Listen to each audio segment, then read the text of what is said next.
আজকের ভিডিওতে জানতে চলেছি যে টাইটানোবোয়া সম্পর্কে। আপনাদেরকে যদি বলা হয় যে সবথেকে বড় সাপের নাম কি, তাহলে আপনারা কোনো ধরনের চিন্তা ভাবনা না করেই বলে দেবেন যে অ্যানাকোন্ডা। আপনাদের উত্তরটা হবে অ্যানাকোন্ডা, এটা স্বাভাবিক। আজকের ভিডিওতে যেই সাপটির কথা বলতে যাচ্ছি, অ্যানাকোন্ডা তার সামনে একটা বাচ্চা ছাড়া কিছুই না। আমি বলতে যাচ্ছি টাইটানোবোয়া সম্পর্কে। এই সাপ আজ থেকে প্রায় 6 কোটি বছর আগে এই পৃথিবীতে বসবাস করত। সব জায়গাতেই এই সাপের রাজত্ব ছিল। এই টাইটানোবোয়া সাপের কারণে যত প্রাণী ছিল সবাই ভয় পেত। তাহলে একটু চিন্তা করতে পারছেন, তাহলে কত বড়ই না সাপ ছিল।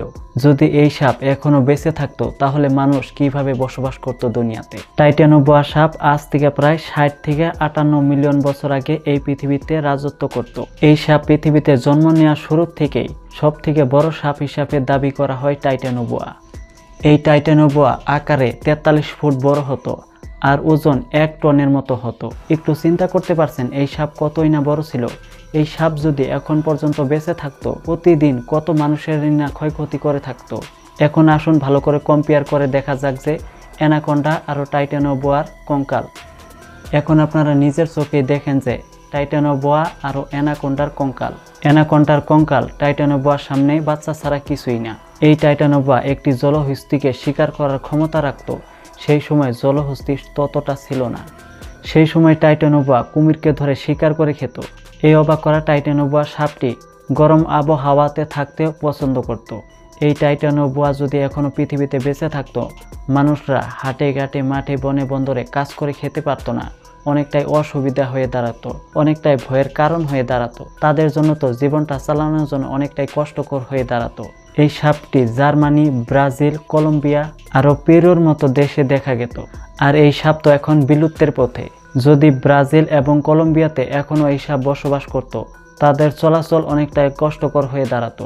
এই সাপ থেকে নিজেকে বাঁচানোর জন্য চারিদিকে কারেন্টের তার লাগানো হতো, যাতে কিছুতেই এই সাপ ঘরে প্রবেশ করতে না পারে।